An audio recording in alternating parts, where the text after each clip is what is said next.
أعوذ بالله من الشيطان الرجيم.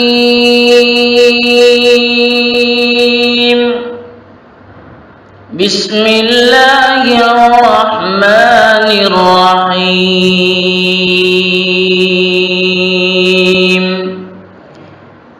ولما بلغ أشده آتيناه حكما وعلما وكذلك نجزي المحسنين. وراودته التي هو في بيتها عن نفسه وغلقت الأبواب وقالت هيت لك قال معاذ الله إنه ربي أحسن مثواي إنه لا يفلح الظالمون. ولقد همت به وهم بها لولا أن رأى برهان ربه كذلك لنصرف عنه السوء والفحشاء إنه من عبادنا المخلصين. واستبق الباب وقدت قميصه من دبر وألف يا سيدها لدى الباب. قالت ما جزاء من أراد بأهلك سوءا إلا أن يسجن أو عذاب أليم. قال هي راودتني عن نفسي وشهد شاهد من أهلها إن كان قميصه قد من قبل فصدقت وهو من الكاذبين. وإن كان قميصه قد من دبر فكذبت وهو من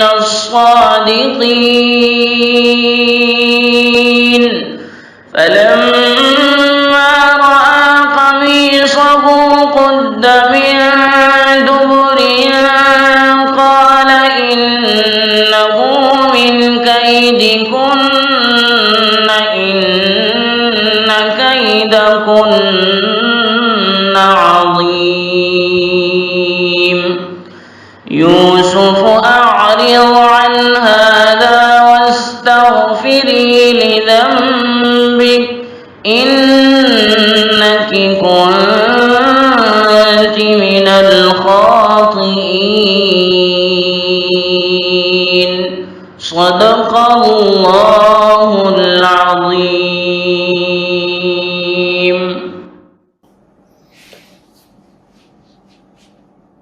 الحمد لله وكفى وسلام على عباده الذين اصطفى أما بعد.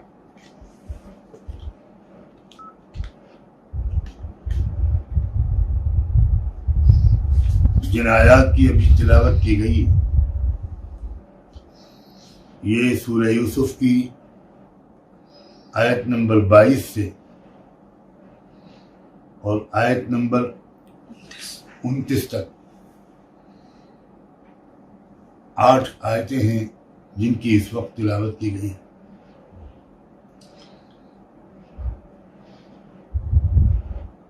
حضرت یوسف علیہ السلام کے واقعے کے بیان کا سلسلہ چل رہا تھا اور یہاں تک اس واقعے کے بیان کا سلسلہ پہنچا تھا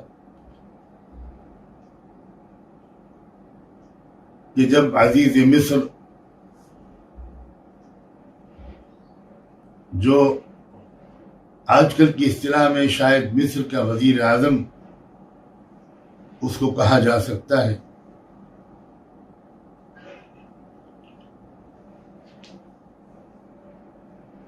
حضرت یوسف علیہ السلام کو اپنے ایک پرسنل اسسٹنٹ یا خادم خاص کی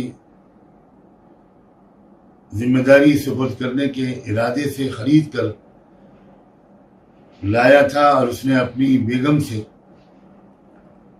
یہ کہتے ہوئے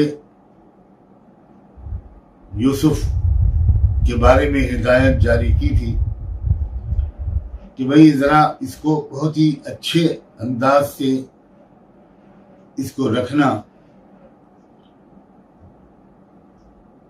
ہو سکتا ہے کہ یہ ہمارے بہت کام آ جائے یا ہم اس کو اپنا بیٹا ہی بنائیں۔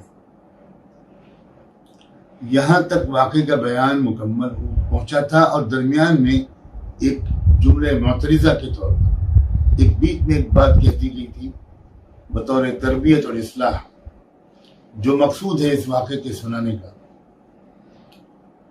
وہ یہ کہ ہم نے اس طرح یوسف کو سرزمین مصر میں بہت ہی عزت والا مقام عطا کر دیا، بہت اونچا اسٹیٹس کے ساتھ مصر میں رہنا ان کے لیے مقدر کر دیا، اور اس کے پیچھے ہمارا ایک منصوبہ یہ تھا کہ ہم یوسف کی عقل شعور میں تجربات اور مشاہدات کے ذریعے پختگی لائیں، باتوں کی تہ تک پہنچنا یوسف کے لیے آسان بنا دے۔ میں نے جہاں تک مجھے یاد آتا ہے اس کی تشریح میں ضمناً یہ بات بھی عرض کی تھی کہ انسان کے عقلی ارتقاء میں بہت بڑا دخل اس ماحول کا ہوتا ہے جس میں وہ پروان چڑھتا ہے، جس میں اس کی نشو و نما ہوتی ہے۔ تو وہ جو اعلیٰ درجے کے مہذب سلیقہ مند سیولائزڈ گھرانے ہوتے ہیں، ان گھرانوں کا میں ماحول ہوتا ہے، جو لوگوں کی بات چیت کرنے کا انداز ہوتا ہے، سلیقہ ہوتا ہے، ایک ایک لفظ اور ایک ایک جملہ، ایک ایک ادا، اس ماحول میں پروان چڑھنے والے کسی شخص یا کسی بچے یا نوجوان کے عقلی شعور کو جو پختگی عطا کرتی ہے، وہ مدرسے اور اسکول کی کتابی تعلیم سے حاصل نہیں ہو سکتی۔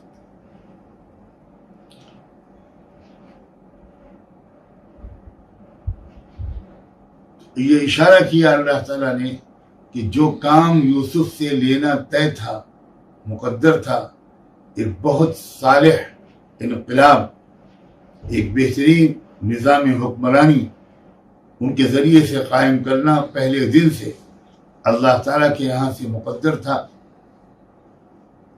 ایک انتہائی خوبصورت، ترقی پذیر، ترقی پسند اور امن و انصاف کا گہوارے کی حیثیت رکھنے والے ایک انسانی آئیڈیل سماج کی تشکیل یوسف علیہ السلام کی قسمت میں روز اول سے لکھی تھی، اور اس کے لیے ضرورت تھی کہ یوسف بہت غیر معمولی ذہانت، فراست، بصیرت، سمجھداری، علم اور حلم وغیرہ اوصاف سے آراستہ،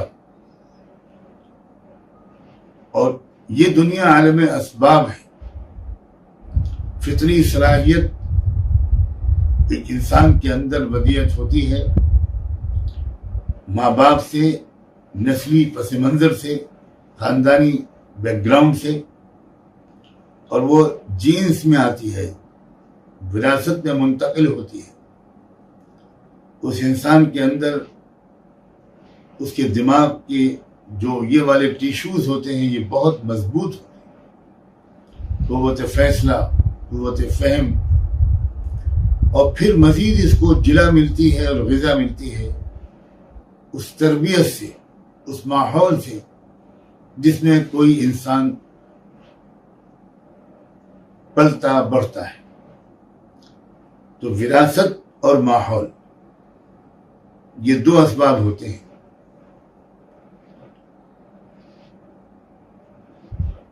وراثت کے بارے میں سب کو پتا ہے کہ یوسف علیہ السلام کو کیسی عظیم وراثت ملی تھی، کن عظیم ترین مدبر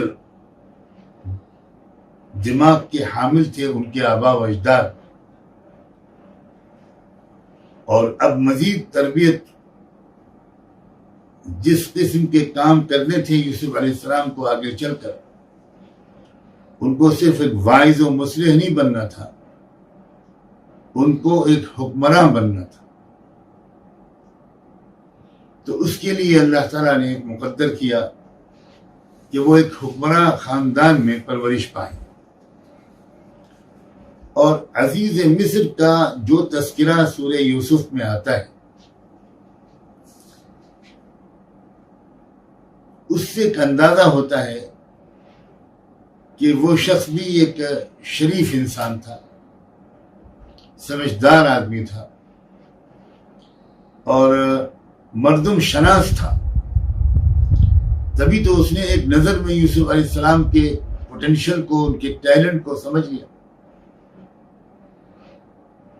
یہ کوئی معمولی بات نہیں ہے کہ ابھی شاید ایک دن بھی ساتھ میں گزرنے کا موقع نہیں ملا اور انہوں نے پہلے ہی مرحلے میں یوسف کی اندر کی چھپی ہوئی صلاحیتوں کو دیکھ لیا۔ اس سے خود عزیز مصر کی شخصیت کے بارے میں، اس کی سمجھداری کے بارے میں، مردم شناسی کی صلاحیت کے بارے میں بہت کچھ سمجھ میں آ جاتا ہے۔ اور اسی جملے معترضہ میں جو بیچ میں ایک جملہ اللہ نے بولا ہے ہماری تربیت کے لیے، اس میں ایک بات یہ بھی فرمائی کہ واللہ غالب علی امرہ، کہ اللہ تعالیٰ ہی ہے جو سارے ہر انسان کی زندگی جن حالات سے گزرتی ہے اس کے پیچھے اللہ کا ارادہ ہوتا ہے، اللہ تعالیٰ کا ایک منصوبہ ہوتا ہے۔ وَلَكِنَّ أَكْثَرَ النَّاسِ لَا يَعْلَمُونَ، لوگ تو بہت ہی سطحی نظر سے چیزوں کو دیکھتے ہیں، ہر چیز کے پیچھے چھپے ہوئے اللہ کے منصوبے کو اور اللہ کے پوشیدہ ہاتھ کو کون دیکھ پاتا ہے؟ اکثریت نہیں دیکھ پاتی۔ وَلَكِنَّ أَكْثَرَ النَّاسِ لَا يَعْلَمُونَ۔ اس درمیانی تربیتی جملے کے بعد پھر سے واقعے کا بیان شروع ہوتا ہے۔ وَلَمَّا بَلَغَ أَشُدَّهُ آتَيْنَاهُ حُكْمًا وَعِلْمًا۔ اس کا ترجمہ یہ ہے کہ جب وہ اپنی جوانی کو پہنچے تو ہم نے یوسف کو دو چیزیں عطا کی، حکمت اور علم، حکمًا وعلما۔ اس سے ایک بات تو یہ معلوم ہوئی کہ اچھا خاصا ایک وقت، کئی سال کا وقت تھا جو یوسف علیہ السلام عزیز مصر کے، وزیر اعظم مصر کے اس پیلس میں، وزیر اعظم ہاؤس میں ان کو گزارنے کا موقع ملا، اور وہیں کے زمانے قیام میں وہ گویا ایک مضبوط جوانی کی عمر کو پہنچے۔ اس وقت تک پہنچتے پہنچتے وہ مقصد پورا ہو گیا جس مقصد کے تحت اللہ نے ان کو وہاں رکھا تھا۔ جیسا کہ میں بار بار عرض کر رہا ہوں، وہ مقصد تھا ان کی عقلی پختگی، قوت فیصلہ، قوت فہم، اس کو پختہ کرنا، آداب حکمرانی سیکھنا۔ شاید اسی کو بیان کیا ہے اللہ نے حکم و علما کے نام سے۔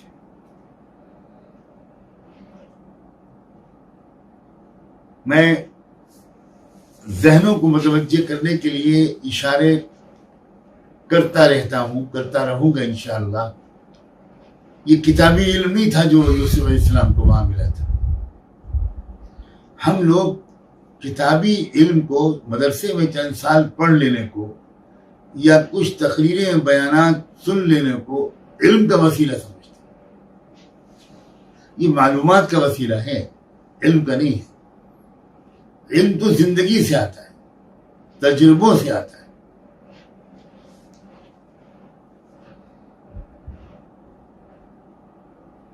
یہ وہ علم ہے، اور اسی لیے میں لفظ علم کا ترجمہ لفظ علم سے نہیں کر رہا ہوں. میں عقلی پختگی، عقل کا ارتقاء، قوت فیصلہ، قوت ادراک، بات کی تہ تک پہنچ جانے کی صلاحیت، اس قسم کے الفاظ سے حکم و علمہ کی مفہوم کو سمجھانے کی کوشش کر رہا ہوں.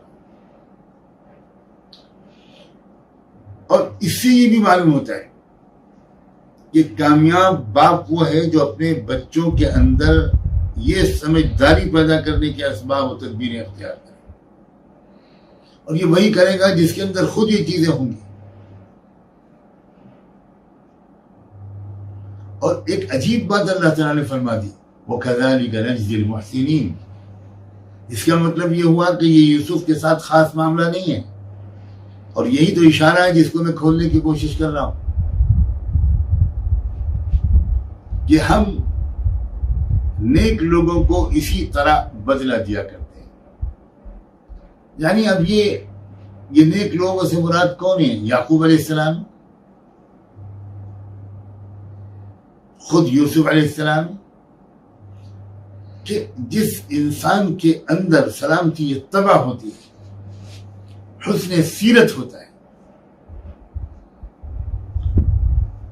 اس کے لیے ہم ایسے اسباب فراہم کر دیتے ہیں، ایسے حالات سے گزارنا اس کی قسمت میں لکھ دیتے ہیں کہ جن حالات سے گزرنے کے نتیجے میں اور جن اسباب کی وجہ سے وہ عقلی اور علمی اور پختگی اس کے اندر آتی ہے.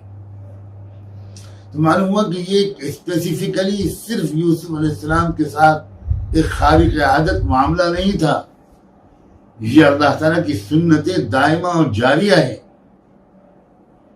کتنے اشارے ہیں. اگر انسان اپنی حسن سیرت کے بارے میں اللہ کو مطمئن کر دے، میں لفظ مطمئن بول رہا ہوں، اگر اللہ تعالیٰ دیکھ لے کہ یہ بندہ اندر سے بہت بھولا، بہت ہی مثبت قسم کے جذبات کا، تمناؤں کا حامل ہے، اس کے اندر بہت پوٹینشل ہے، تو اللہ تعالیٰ پھر اس صلاحیت کو جلا بخشنے کے اسباب اس کے لیے مقدر کر دیتے ہیں. اس کی زندگی میں ایسے واقعات پے در پے آتے رہتے ہیں، یکی بعد دیگرے آتے رہتے ہیں، اور ان واقعات سے کچھ سیکھنے کا توفیق بھی اس کو ملتی رہتی ہے. بہت سے لوگ ہیں کہ واقعات تو ان کی زندگی میں آتے ہیں مگر ان کو بالکل بھی نہیں احساس ہوتا کہ ان واقعات سے میں کیا سیکھ سکتا ہوں، اور یہ واقعات کیا سکھانے کے لیے میرے ساتھ پیش آئے ہیں. بہت کم لوگ. ہاں، وہ لوگ جن کا مستقبل روشن ہوتا ہے اور جن کے اندر کچھ بڑے استعداد ہوتی ہے، ایک ایک بات کو نوٹ کرتے ہیں، مارک کرتے ہیں، آبزرو کرتے ہیں، غور کرتے ہیں، اور اس سے اس کے اندر کا چھپا ہوا سبق اور پیغام لیتے ہیں. بہت امید افزا یہ بات ہے، وَكَذَلِكَ نَجْزِي الْمُحْسِنِينَ. یعنی یہ امید افزا اس معنی کر کے اس کا مطلب یہ ہوا کہ یہ تو اللہ تعالیٰ کی ایک ایسا سسٹم ہے جو جاری ہے، تو ہم بھی اس سے فائدہ اٹھائیں. یہ یوسف علیہ السلام پر شروع ہو کر ختم نہیں ہو گیا. وَرَاوَدَتْهُ الَّتِي هُوَ فِي بَيْتِهَا عَنْ نَفْسِهِ. اب یوسف علیہ السلام کا وزیر اعظم مصر میں، وزیر اعظم ہاؤس میں، مصر کے وزیر اعظم ہاؤس میں قیام جب اچھا خاصا طویل ہوا اور ایک زبردست جوانی ان کو ملی، تو ایک وقت آیا کہ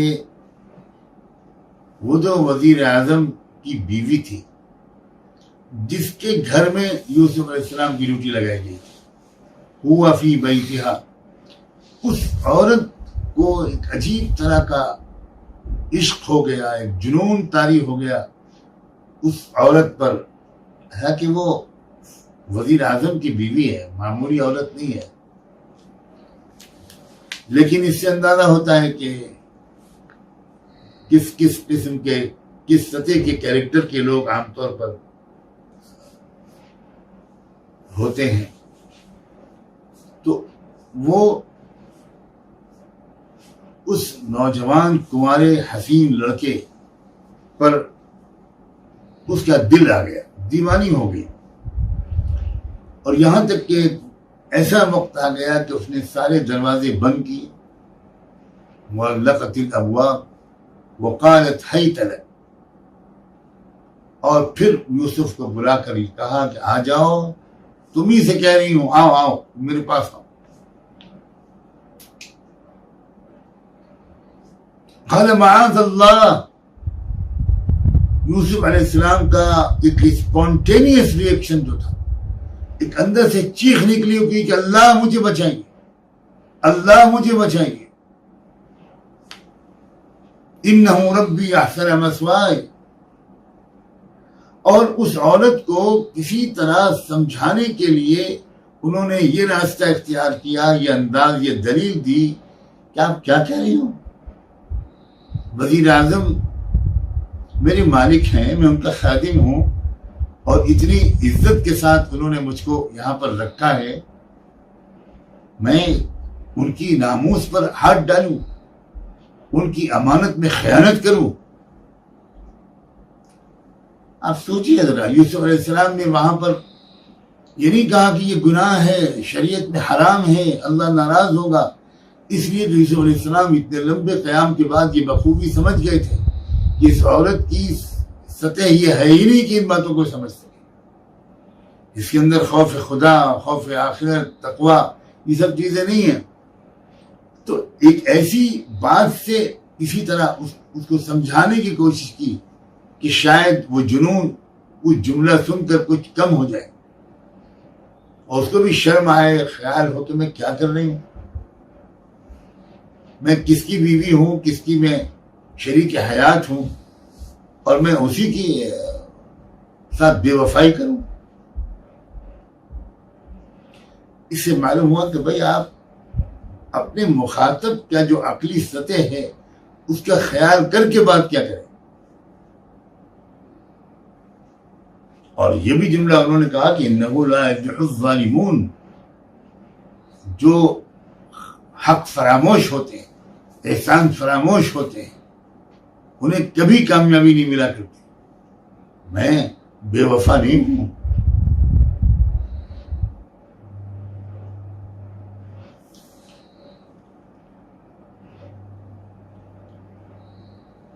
اللہ اکبر، کہہ دینا کتنا آسان ہے، کتنا آسان ہے کہہ دینا. خلوت میں، تنہائی میں کسی نوجوان غیر شادی شدہ تندرست اور حسین و جمیل لڑکے کو کوئی لڑکی پھسلائے، کوئی عورت انوائٹ کرے، اور اس وقت وہ نوجوان اپنے کو ریزسٹ کر لے، روک لے، تھام لے، بچا لے، یہ کھیل نہیں ہے.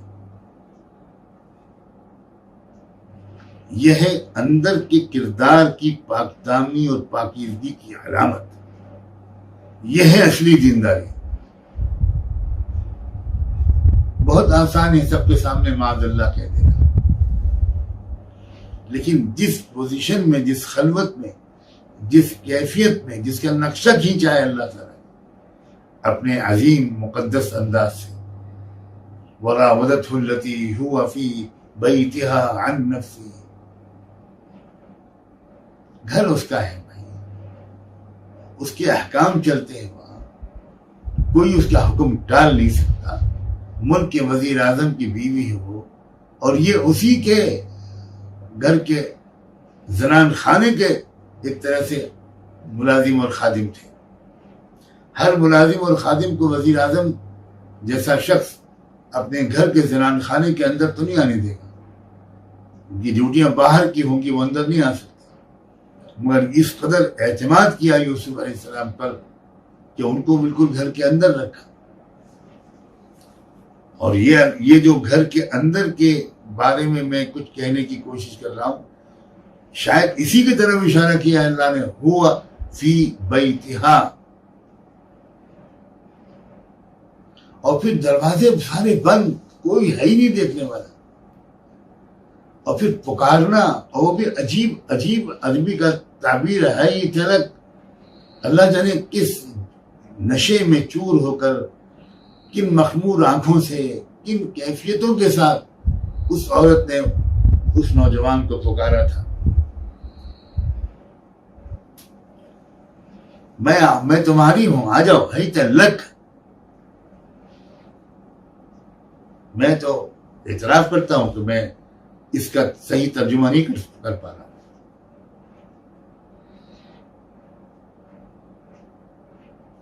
اور پھر یوسف علیہ السلام کا جو رد عمل تھا، کس طرح وہ اللہ سے، انہوں نے جلدی سے اللہ کو پکارا. اور پھر وہ بات کہی، کیا کہہ رہی ہو بھائی؟ میں اپنے اس محسن شخص کی امانت میں خیانت کروں جس نے مجھ کو اتنے اچھے انداز سے رکھا ہے؟ اور پھر وہی اب قرآن کا انداز، وَلَقَدْ هَمَّتْ بِهِ وَهَمَّ بِهَا.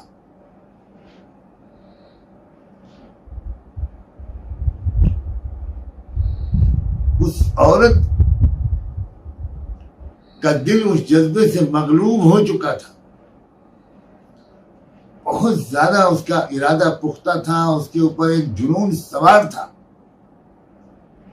وَهَمَّ بِهَا. اور یوسف کے دل میں بھی کچھ خیال آنے لگا تھا. ماہر قرآن کی صداقت. قرآن مجید نے یہ نہیں کہا کہ نہیں یوسف کے دل میں تو کوئی خیال ہی نہیں آیا، تو بڑے بزرگ تھے. نہ.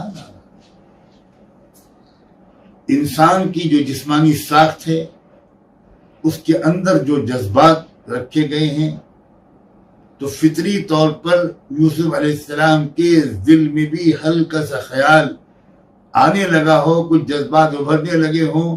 یہ چیز ان کے مقام کو گرانے والی نہیں ہے، مقام کو بلند کرنے والی. کوئی جذبہ ہی نہ آئے، کوئی خیال ہی نہ پیدا ہو، تو بچ جانے میں کوئی کمال نہیں. جذبہ آیا اور اپنے آپ کو روکنے میں کامیاب ہوئے. نفس تو ان کا بھی ہے، لیکن ایک ہے وہ انسان جو اپنے نفس کے سگنل کو قبول کر کے قدم اٹھا لیتا، اور ایک ہے وہ انسان جو نفس کے سگنلوں کو عقل کی کسوٹی پر کستا ہے، اسی لمحے سوچتا ہے اور فوراً صحیح فیصلہ کرنے میں کامیاب ہو جاتا ہے.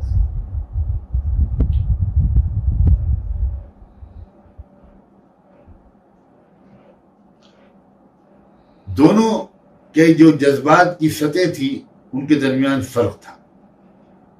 یہاں اللہ تعالیٰ نے 2 حرف تاکید استعمال فرمائے، لقد.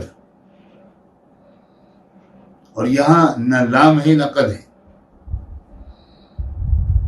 اس کا مطلب یہ بھی ایک فرق بتا رہا ہے. لیول کیا ہے، ادھر کے جذبات کی سطح کیا ہے اور ادھر کے جذبات کی سطح کیا. ادھر جنون ہے، ادھر بالکل ہلکا سے ایک آغاز اور ابھار ہے. لولا اللہ برہان ربی. بعض حضرات اس کی وہ والی قرأت کو ترجیح دیتے ہیں جس میں وَلَقَدْ هَمَّتْ بِهِ پر وقف ہے، اور وَهَمَّ بِهَا کے بعد وقف نہیں ہے، بلکہ وَهَمَّ بِهَا لولا ان رأى برہان ربی. یعنی اگر انہوں نے اپنے رب کی دلیل کو دیکھ نہ لیا ہوتا تو وہ بھی اسی جذبے میں مبتلا ہو گئے ہوتے. یہ بھی ایک تشریح ہے اور بالکل ممکن ہے کہ یہی مراد ہو. اور علم قرآت کی اہمیت یہیں سے ظاہر ہوتی ہے کہ اوقاف کہاں وقف ہوگا،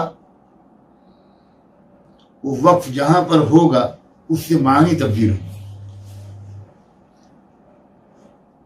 اور جو لوگ سمجھ کر قرآن کو پڑھتے ہیں، چاہے وہ تراویح میں پڑھتے ہیں، وہ ان باتوں کا بہت خیال رکھتے ہیں، اور سمجھ کر پڑھنے والے ائمہ ہمارے ملک میں شاید اکا دکا کوئی ہوگا۔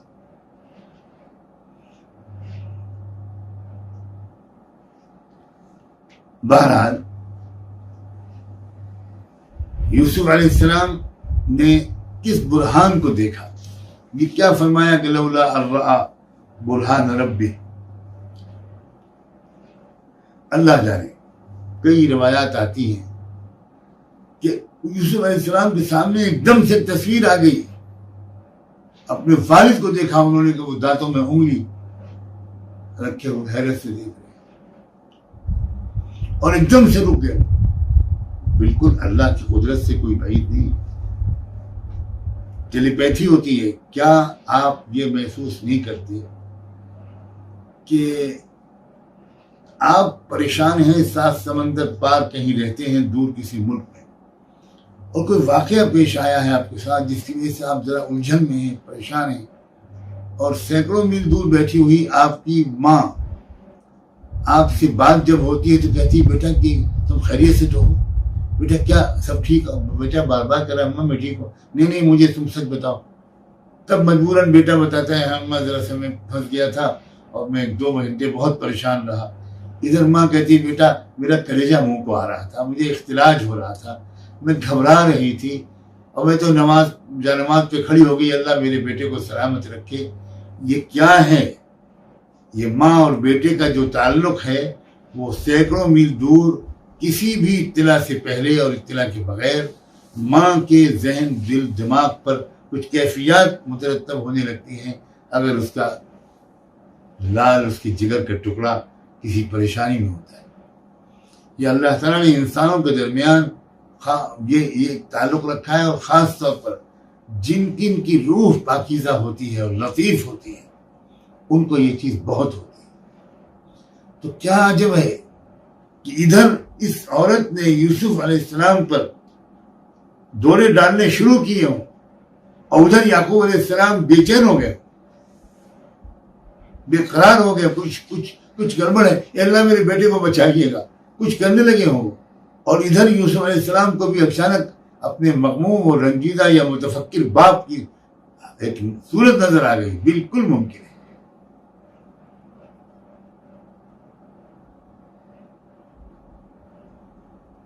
کچھ لوگ کہتے ہیں کہ ایک کوئی آیت یا کوئی حکم سامنے سے ان کے ایک تحریر گزر گئی، اللہ دیکھ رہا ہے، اس طرح کی کوئی چیز ان کے سامنے سے گزر گئی اور ایک دم سے وہ چونک گئے۔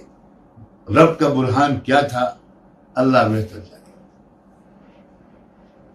کچھ تو تھا جو ان کو نظر آیا۔ جب انسان خود بچنا چاہتا ہے تو اللہ کے پاس اپنے بندوں اور بندیوں کو غلط کاموں سے بچانے کے 100 انداز ہیں، 100 طریقے۔ کیا اللہ کی قدرت میں نہیں ہے؟ چنانچہ بالکل اللہ تعالیٰ نے کچھ ایسی چیز دکھا دی اپنے بندے یوسف کو جس سے ان کے لیے اپنے کو روکے رکھنا اور بچائے رکھنا آسان ہو گیا۔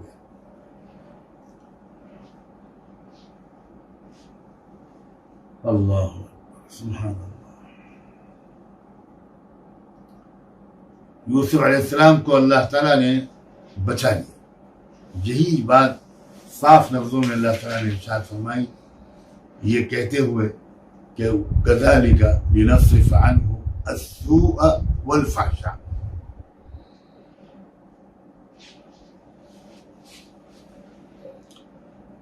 ہم نے اسی طرح کیا یوسف کے ساتھ معاملہ، اور ہمارا مقصد یہ تھا کہ ہم ہر قسم کی برائی اور بے حیائی کو یوسف سے دور رکھیں۔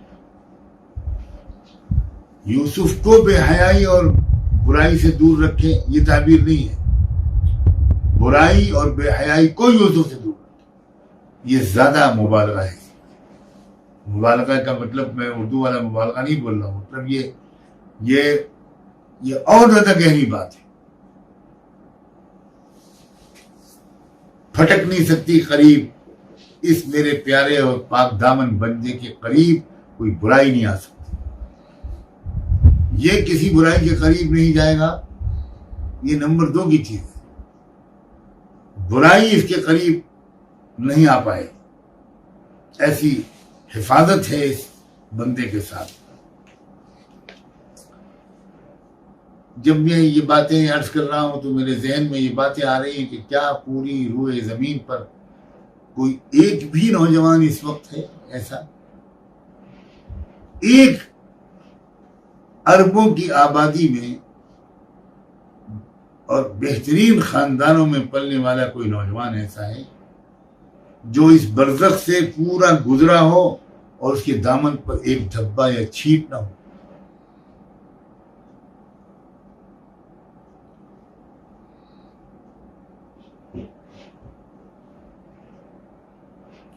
سننے والے نوجوانوں، بیٹوں اور بیٹیوں،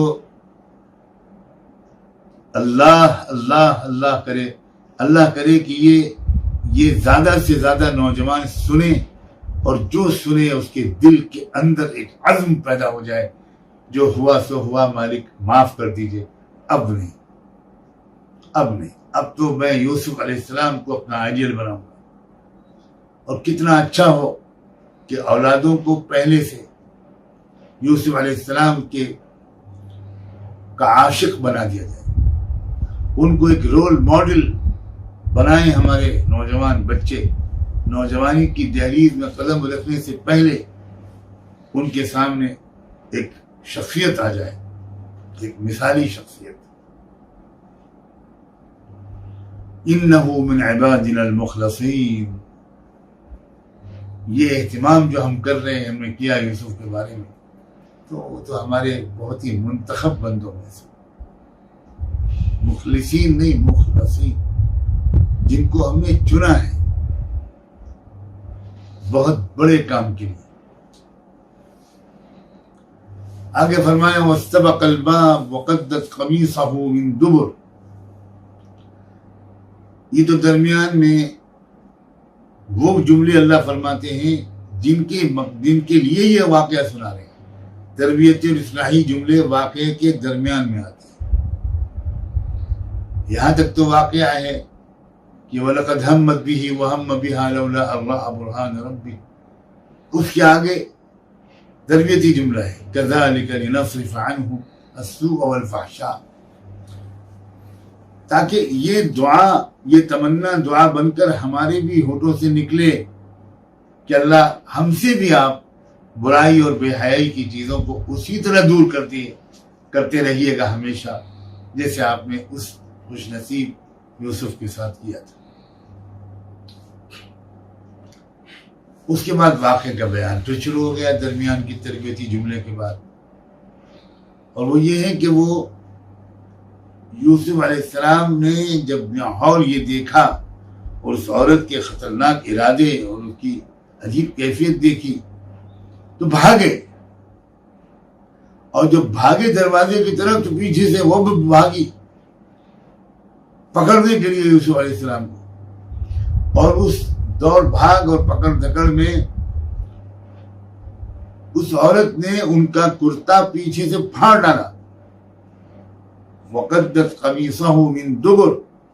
وہ پکڑنے کی کوشش کر رہی ہے، یوسف علیہ السلام بھاگ رہے ہیں، بالآخر اس نے جا لیا یوسف علیہ السلام کو اور پکڑ کر ان کا گلا پیچھے سے کھینچا، ان کا دامن،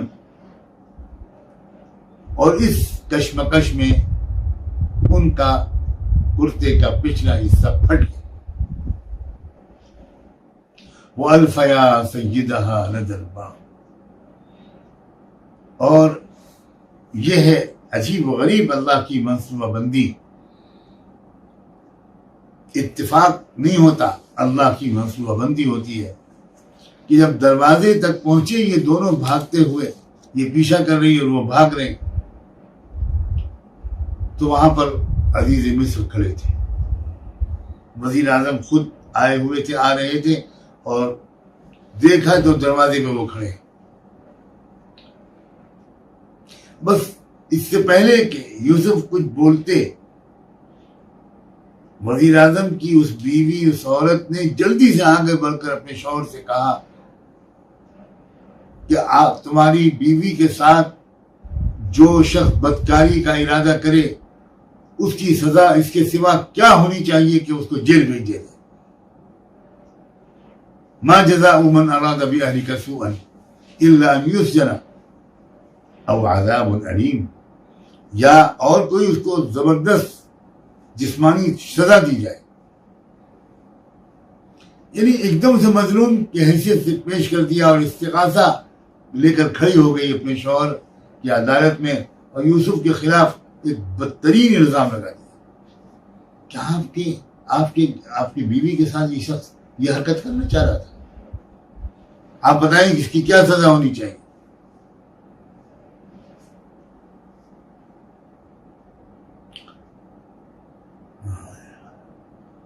قال ہی راودتنی عن نفسی. اب یوسف علیہ السلام کو مجبوراً بولنا پڑا اور کہا کہ یہی ہیں، انہوں نے مجھ سے اپنا مطلب نکالنے کے لیے بہلانے پھسلانے کی کوشش کی تھی. میں نہیں ہوں، انہوں نے بہت بھرپور کوشش کر ڈالی. ہی راودتنی عن نفسی وشہد شاہد من اہلہا.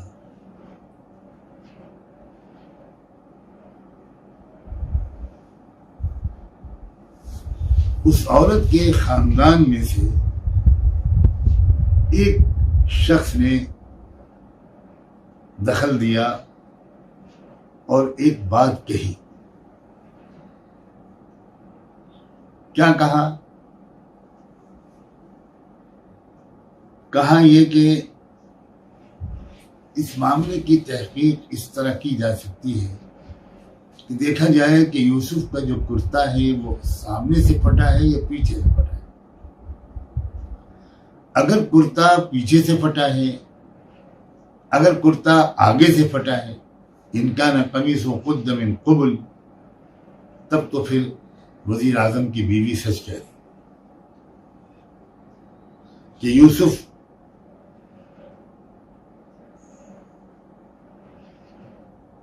غلط کام کرنا چاہتے ہیں اس عورت کے ساتھ، اور عورت روک رہی ہے ان کو، اور اس چھینا جھپٹی میں یوسف علیہ السلام کے کرتے کا اگلا حصہ پھٹ گیا. سمجھ میں آتی ہے بات. لیکن اس کے برعکس اگر یوسف کے کرتے کا دامن جو پھٹا ہے وہ پیچھے سے پھٹا ہے، جس کا مطلب تو یہ ہوا کہ یوسف بھاگ رہے ہیں اور یہ پکڑ رہی ہے، اس کی وجہ سے کرتے کا دامن پھٹ گیا.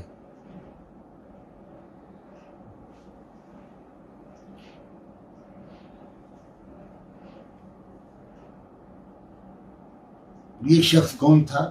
وہ شہید شاہد من اہلہا.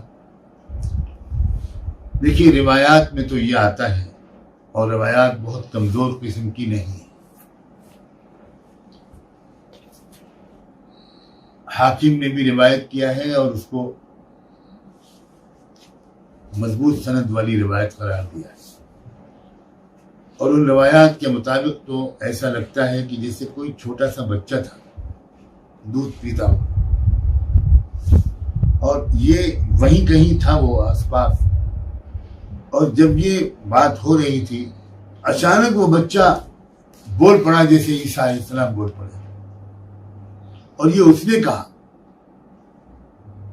ہو سکتا ہے کیا اللہ کی قدرت سے بعید ہے کہ معاملہ اس قدر نازک اور خطرناک تھا کہ اللہ تعالیٰ نے ایک چھوٹے سے بچے کو یوسف کی پاک دامنی کی گواہی کے لیے کھڑا کر دیا. اور وہ بچہ تھا بھی اس کے خاندان کا، عورت کے خاندان کا، اور اس نے یہ بات کہی، اور دیکھا گیا تو واقعی کرتا جو ہے وہ پیچھے سے پھٹا ہوا تھا. اور یہ بھی ہو سکتا ہے واللہ اعلم بالصواب کہ اس شاہی خاندان میں یا حکمراں خاندان میں کوئی ایسے مدبر دماغ کے صاحب رہے ہوں کہ جن کے سامنے پیچیدہ مسائل لائے جاتے ہوں اور ان کو اس قدر گہری سمجھ ملی ہوئی ہو کہ وہ چٹکیوں میں بڑے بڑے مسائل حل کر دیتے ہیں. کوئی معمر تجربہ کار شخص، کوئی بہت ذہین دانا ہو سکتا ہے یہ ہو، لیکن چونکہ روایات میں ہیں تو ہم پھر کیوں ان سے ہم گریز کریں، بجائے اس کے کہ ہم اس پر اپنی توجہ کو مرکوز کریں اور پھر خدا نخواستہ ہمارے اندر یہ شک پیدا ہو کہ بچہ کیسے بول سکتا ہے. بہتر یہ ہے کہ ہم اس مسئلے کے اصل جو پہلو ہے اس پر توجہ کریں. دیکھیے کتنی سمجھداری کی بات کہنے والے نے،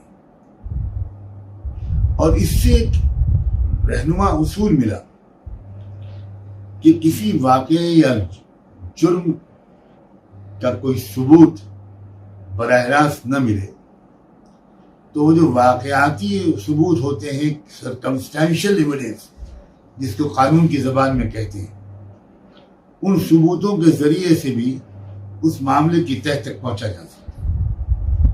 اور یہ دنیا کی اصول انصاف میں ایک مسلمہ اصول کی حیثیت اختیار کر چکا ہے یہ قانون، کہ براہ راست کوئی ثبوت اگر نہیں موجود ہے کہ کس نے یہ حرکت کی ہے تو وہ جو مختلف کڑیاں ہیں اس واقعے کی، ان کڑیوں کو اگر ملایا جائے اور ڈاٹس کو ملایا جائے تو ایک نتیجے تک انسان کا ذہن پہنچ سکتا ہے. اور دنیا کے قوانین تسلیم کرتے ہیں کہ اس نتیجے کی بنیاد پر کوئی فیصلہ کیا جا سکتا ہے، جرم کی سزا کسی کو دی جا سکتی ہے. تو بالکل سرکمسٹینشل ایویڈنس کی حیثیت ہے اس بات کی کہ کتا کہاں سے پھٹا ہے یہ دیکھ لو. اور تحقیقاتی ادارے، تفتیشی ادارے، انویسٹیگیشن کرنے والی ایجنسیز کی ٹریننگ اس طور پر بھی کی جاتی ہے کہ ان چیزوں پر نظر رکھو، ان چیزوں پر غور کرو گے تو کڑی ملاتے ملاتے تم آخری سرے تک پہنچ جاؤ. اور اس میں اب کو لطیف بات ہے، ذرا غور کیجیے. اس شخص نے جو بات شروع کی ہے وہ یہ کہتے ہوئے شروع کی ہے کہ اگر یوسف کا کرتا سامنے سے پھٹا ہے تب تو یہ سچ بول رہی ہے، اور اگر یوسف کا کرتا پیچھے سے پھٹا ہے تب یہ جھوٹ بول رہی ہے، یوسف سچے ہیں. تو پیچھے سے پھٹے ہونے کے امکان کو بعد میں ذکر کیا اور سامنے سے پھٹے ہونے کے امکان کو پہلے ذکر. اس سے ایک طریقہ آتا ہے کہ آپ اگر کوئی بات کہنا چاہ رہے ہیں تو اس انداز سے کہیے کہ آپ کو کوئی طرفدار نہ کہہ دے. پہلے امکان وہ ہے کہ گنہگار یوسف ہیں، پہلے اس امکان کی طرف اشارہ. یہ ذہانت، یہ ہے بات کہنے کا طریقہ. سورہ غافر میں جہاں حضرت موسیٰ علیہ السلام کا فرعون کا واقعہ چل رہا ہے، وہاں جب علیہ السلام کی گرفتاری کا تذکرہ چل رہا ہے فرعون کی کابینہ میں، تو ایک شخص کھڑا ہوتا ہے، اس ممبر پارلیمنٹ ہے یا کابینہ کا کوئی رکن ہے، رجل مؤمن من آل فرعون یکتم ایمانہ. ایک فرعون کے قریبی لوگوں میں سے کوئی شخص تھا جو موسیٰ علیہ السلام کو اللہ کا نبی مان چکا تھا، لیکن ابھی تک اس نے اپنے ایمان کا اظہار نہیں کیا تھا. تو فرعون کے مشیروں میں، وزیروں میں وہ شخص بھی تھا. تو اس نے ایک بات کہی کہ ان یکو کاذبا فعلیہ کذب، اگر موسیٰ جھوٹ بول رہے ہیں تو اس جھوٹ کا انجام تو ان کو آج نہیں تو کل بھگتنا ہی پڑے گا. وَإِن یکو صادقا، اور اگر موسیٰ سچے ہوں گے یصبکم بعض الذی یعدکم، اگر موسیٰ سچے ہوں گے تو بھائی پھر تو جن برے انجام سے وہ آپ کو ڈرا رہے ہیں پھر ان میں سے کچھ نہ کچھ تو خطرات آپ کو لاحق ہو ہی جائیں گے۔ موسیٰ کے جھوٹے ہونے کا امکان اس شخص کی نظر میں بالکل نہیں تھا، اس لیے کہ یہ مومن تھا، لیکن اس نے جب اظہار کیا تو پہلے موسیٰ کے جھوٹے ہونے کے امکان کو ظاہر کیا، کیونکہ اگر وہ شخص یہ کہتا تو فوراً فرعون یا اس کا کوئی بڑا وزیر چونک جاتا کہ اچھا کیا یہ آدمی موسیٰ کا قائل ہو چکا ہے، لیکن نہ ادھر ذہن نہ جائے تو انہوں نے ازراء حکمت پہلے موسیٰ کے جھوٹے ہونے کے امکان کو پیش کیا۔ یہ باتیں سب سیکھنے کی ہیں، یہی تو میں بار بار عرض کرتا ہوں، حضرت یوسف علیہ السلام کا واقعہ واللہ ایسا واقعہ ہے کہ ہر انسان کے لیے اس میں سبق ہی سبق ہے۔ کوئی یہ سوچ ہی نہیں سکتا کہ یار یہ تو نبیوں کا قصے ہیں، ہم سے کیا مطلب، ہماری سطح وہ تھوڑی ہے۔ یہ ذہانت، یہ سلیقہ، گفتگو کا انداز، کس چیز کو پہلے کہا جائے کس کو بعد میں کہا جائے، کمیونیکیشن اسکل، اس کو کہتے ہیں فراست و ذہانت۔ خود یوسف علیہ السلام جب اپنے بھائی بنیامین کو اپنے پاس روکنے کے لیے ایک خاص ترکیب چلی تھی کہ ایک شاہی محل کا جگ جام وہ بنیامین کے اپنے سگے بھائی بنیامین کے سامان میں چھپوا دیا، تو اس وقت بھی انہوں نے جب تلاشی لینے کا فیصلہ کیا کہ بھئی وہ کہاں ہے شاہی جگ غائب ہے، تلاش لو، یہ جو قافلہ آیا ہے ان میں سے ایک ایک کے سامان کو دیکھو، اور یہ اشارہ کر دیا سامان کی کھول کر جانچ کرنے والے افسروں کو کہ بنیامین کے سامان کو سب سے آخر میں دیکھنا، اگر وہ سب سے پہلے اسی سے شروع کرتے تو کوئی بات مشکوک ہو جاتی ہے، لگتا ہے انہوں نے چھپایا ہے، اسی لیے سیدھے اسی کے بیگ میں پہنچے، ڈھونڈتے چلے آ رہے ہیں، اتنا لمبا قافلہ ہے، سب کے اپنے بیگ تلاشی لے رہے ہیں، آخر میں وہ تلاش کر رہے ہیں اور مل جاتا ہے۔ اس کا کیا مطلب ہے؟ نیکی تقوی کا مطلب بیوقوفی اور بھولاپن اور سیدھاپن نہیں ہے۔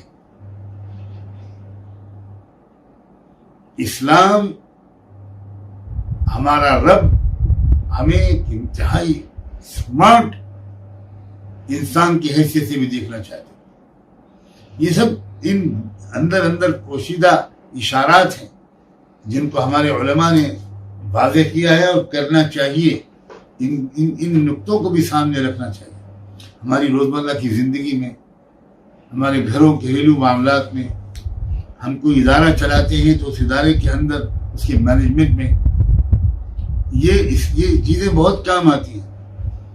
ایک انسٹیٹیوشن کے ذمہ دار کو معلوم ہوتا ہے کسی واقعے کے سلسلے میں کہ یقیناً یہ فلاں کی حرکت ہوگی، لیکن وہ جب تحقیق شروع کرتا ہے تو کوئی ایسی بات نہیں کرتا جس سے کسی کو یہ سمجھنے لگے کوئی کہ یہ تو پہلے ہی سے باعث ہیں، پہلے ہی سے جانبدارانہ انداز سے فلاں کے بارے میں سوچتے ہیں۔ نہیں، ایک نیچرل نتیجے کے طور پر، آؤٹ کم کے طور پر اس تحقیق کا نتیجہ وہ نکلے تاکہ سب کے لیے قبول کرنا آسان۔ یہ ضمناً میں نے اس پہلو کی طرف بھی وضاحت اشارہ کر دیا، ہمارے علماء نے، مفسرین نے ان پہلوؤں کی طرف بھی اشارہ کیا ہے۔ اب جب یہ اس شخص نے جو شاہد من اہلیہ کا مصداق ہے اور اس نے اس معاملے کی تحقیق کے لیے یہ کلو دیا، اسی کو جو کلو کہتے ہیں کہ بھئی اس اینگل سے ذرا جائزہ لے، دامن کدھر سے پھٹا ہے، سامنے سے کہ پیچھے سے۔ اب کیا ہوا؟ فلما رأى قمیصہ قد من دبر۔ اب یہ جو وزیر اعظم ہیں جو کھڑے ہیں، جو سن رہے ہیں یہ بات، چاہے وہ بچے کی زبان ہو یا کسی کی زبان سے، اب جب دیکھتے ہیں، نظر ڈالتے ہیں تو کرتا تو پیچھے سے پھٹا ہوا نظر آتا ہے۔ بس وہ جو وزیر اعظم ہے اس کو ایک منٹ بھی نہیں لگا فیصلے حقیقت تک پہنچنے میں۔ اور اس نے نہایت فیصلہ کن انداز سے کہا قال انه من کیدکن، بات صاف ہو گئی، یہ تم عورتوں کی چالاکی ہے۔ اب یہ ایک بیوی ہے، وہ اس کے ساتھ ساتھ اور بھی عورتیں کھڑی ہو گئی ہوں گی جو خواتین خانہ ہوتی ہیں، تو اس نے جمع کا صیغہ استعمال، تم یہ عورتوں کی چالاکی ہے، اور بے شک تمہاری چالاکیاں بھی غضب کی ہوتی ہیں، ان کیدکن عظیم۔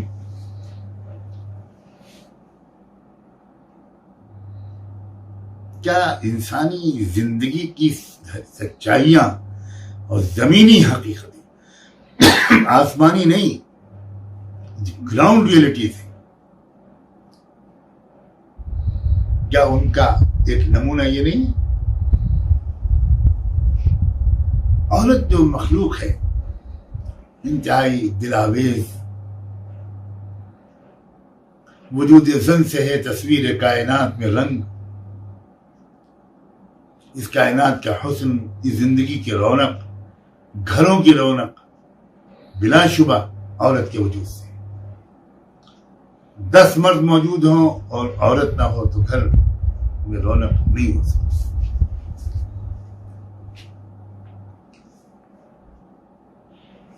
اور اگر عورت سمجھدار اور پاک دامن اور بلند کردار کی بھی ہے تب تو کیا کہنے، پھر تو اس گھر میں صرف رونق نہیں، روحانیت کی بارش ہوتی، برکتیں ہوتی۔ بہت خوبیاں ہیں عورت کے وجود کی، بہت خوبیاں، مگر اللہ نے اپنی عجیب و غریب حکمتوں کے تحت عورتوں کے اندر کچھ خاص صلاحیتیں بھی رکھی، اور یہ وہ چیزیں ہیں جو کتابی علم سے نہیں آپ کو سمجھ میں آئیں گی، اپنے اپنے گھریلو تجربات سے سمجھ میں آئیں گی۔ یہ عورت اگر کہیں کچھ سازشی ذہن اس کا چل جائے سازش کی طرف، تو بڑے بڑے افلاطون، بڑے بڑے سقراط اور بقراط ان کی یہ تگنی کے ناچ نچاتی ہے۔ اللہ کی پناہ اس بہو سے پوچھئے جس کی خلاف سازشیں ساس کرتی ہو۔ جب ساس اپنے بیٹے کو اپنی بہو سے دور کرنا چاہتی ہے تو کیا انداز اختیار کرتی ہے؟ اور میں ایک طرفہ بات نہیں کروں گا، ان ساسوں سے پوچھئے جن کو ان کی بہو نے تگنی کا ناچ نچایا، بیٹے سے بدزن کر دیا ہو، بیٹے کو ماں سے بدزن کر دیا ہو۔ اگر خدا نہ خواستہ اس طرف عورت کا ذہن چلنے لگے تو بہت تخریبی ذہن ہوتا ہے، اور اگر کوئی اس سطح سے بلند ہو جائے عورت، تو یہی ایک عورت کے اخلاق اور اس کا وسیع ظرف پورے خاندان کو جوڑ لیتا ہے۔